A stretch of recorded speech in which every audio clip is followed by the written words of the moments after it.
Welcome to the Fret Friends Podcast, a guitar and music podcast here to instruct, inform, and showcase. Fret Friends is a podcast from AP Guitar, a music tuition business established in 2012, which provide lessons, workshops, and courses to students all over the world. So here's your host, Adam Picard. Yes, welcome again to Season 1, Episode 2, a typical guitar practice routine, which will follow on very nicely from Season 1, Episode 1, and which, if you missed, you can listen back. We spoke about how to practice guitar in terms of the logistics and the setup and the equipment, etc. Before we get into this week's episode, I want to just go through a little bit of AP Guitar news.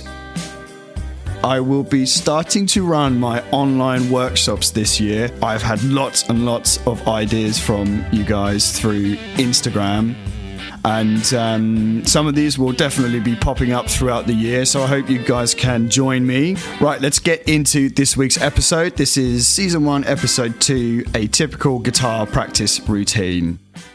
In general, a well-rounded practice routine that will help improve all aspects of your playing will look like this: technique, theory, musicality, and creativity. I'm not going to lie to you, that is what ChatGPT gave me. And that is, although it's true, it has such a lack of depth to it that it is utterly pointless. People are using this for content, and I just think it is draining, if I'm honest. Did it sound professional? Probably. Does it mean anything? Probably not. Let's be more specific. Spider exercises, scales, arpeggios, song study, which is your repertoire, and improvisation.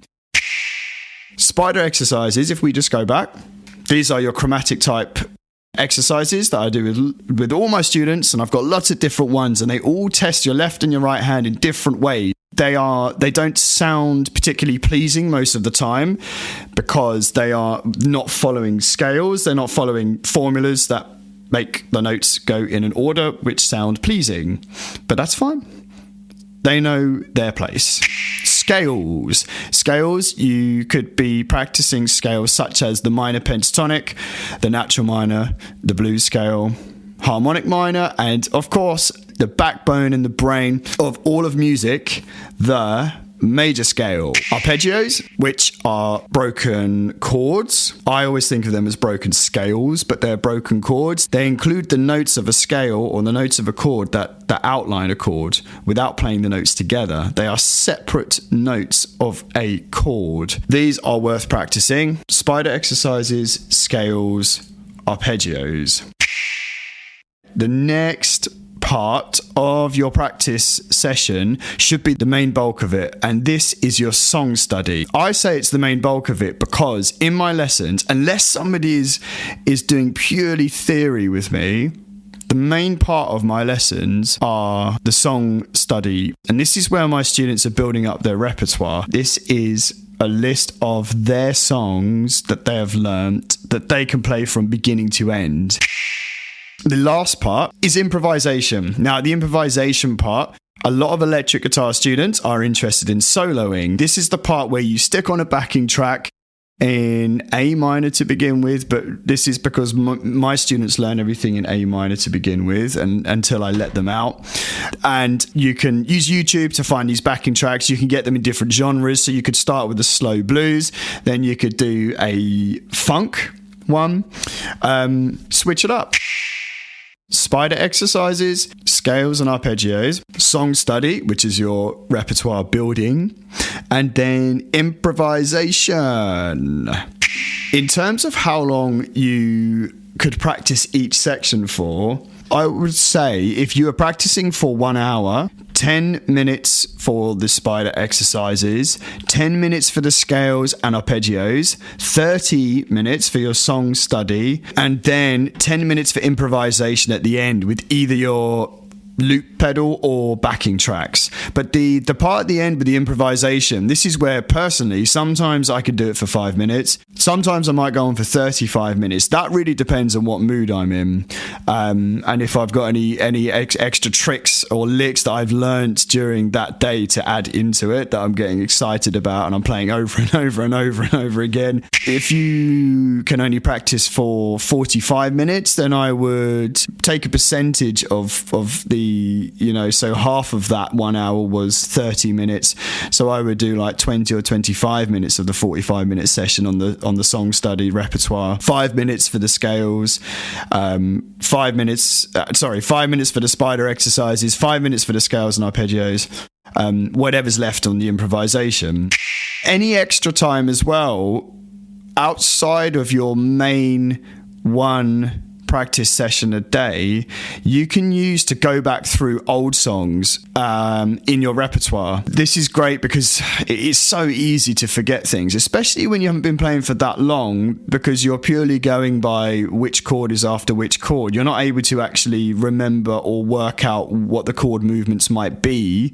You have to physically remember that this song goes from an A to an F sharp minor to a D to an E, for example. So go back through all your old songs, but try and keep that to separate sessions so it doesn't interfere with your main session. I would suggest that you make a playlist either on YouTube or Apple Music or Spotify, whatever you use.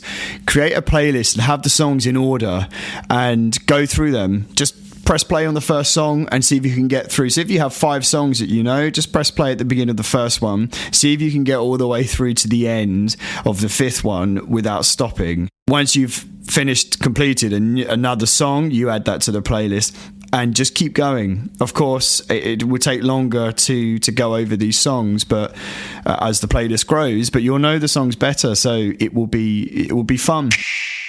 I was going to suggest some additional tips as well.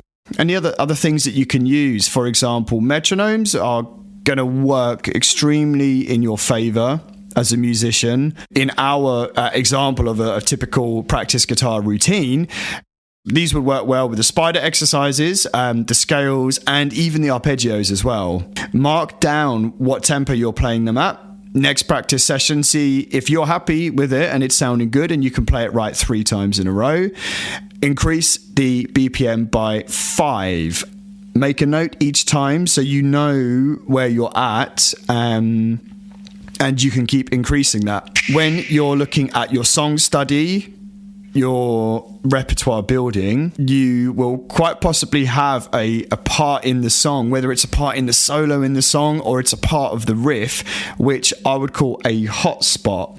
These are going to really annoy you. It's going to be a part where you could be playing a chorus and everything is going really well, but you know this part is coming up at the end of the chorus and it's really hard to practice. It's really hard to play. That's what we're going to call a hot spot. Record yourself and look back. Watch yourself back. Don't be afraid. Watch yourself back and see what you're doing. Sometimes we focus so much on what we're doing in the moment that we can't actually tell whether it sounds right or if it sounds in time or if there's any other strings that are ringing out that we don't want. Make sure that you watch back. Also, it's great to keep it as a record. You can look back in a year's time and think, wow, I've really got better. You can compare yourself playing the same song a year later and go, wow, I'm much looser now when I'm playing. You're more relaxed.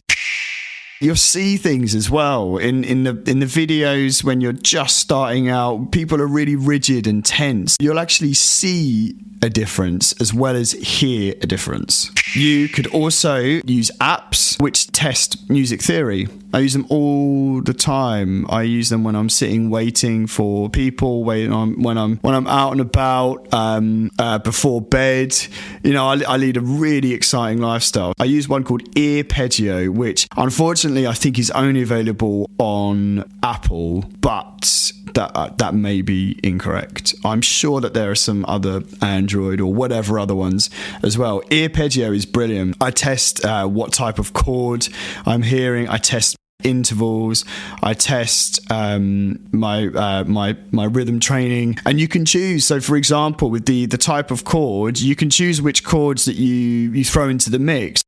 If you are only at the stage of identifying the difference between a major and a minor chord, you can just select those two and it will just only test you on those two. It's brilliant. Arpeggio is in arpeggio, but ear. Last thing you can do is you can buy books. Yeah, those things. Paper. People have been using them for a while. They're wicked. I still have lots and lots of books.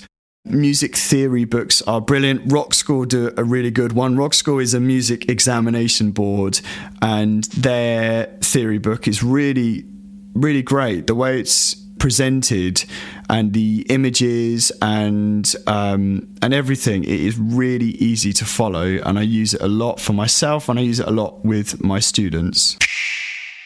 How long should I be practicing for? 30 minutes a day. I say 30 to 45 minutes a day. I don't really have a specific answer for that because there are so many factors that can determine the answer, because it depends on your availability, it depends what stage you're at in your learning journey, and it depends on whether you're about to hit a milestone or not. But time can run away with you. It does with me as well. If I don't ever sit down and aim to practice for a certain amount of time. It is just, I'm going to do this, I'm going to do that, I'm going to do this, and then I'm going to do that. And then that's the end. Did it take 45 minutes? Did it take an hour and 45 minutes? That's okay. It doesn't matter.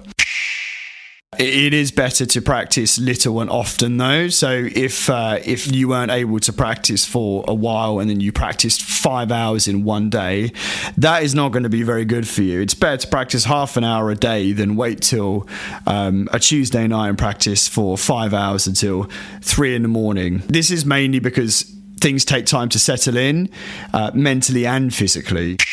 I hope that has been helpful for you all. I'm still really finding my feet with the podcast. I'm having a lot of fun doing it. I don't know how it is coming across or sounding. So I would really like your feedback. And feel free to be honest as well, because then I will learn and I will grow, and Fret Friends will also grow.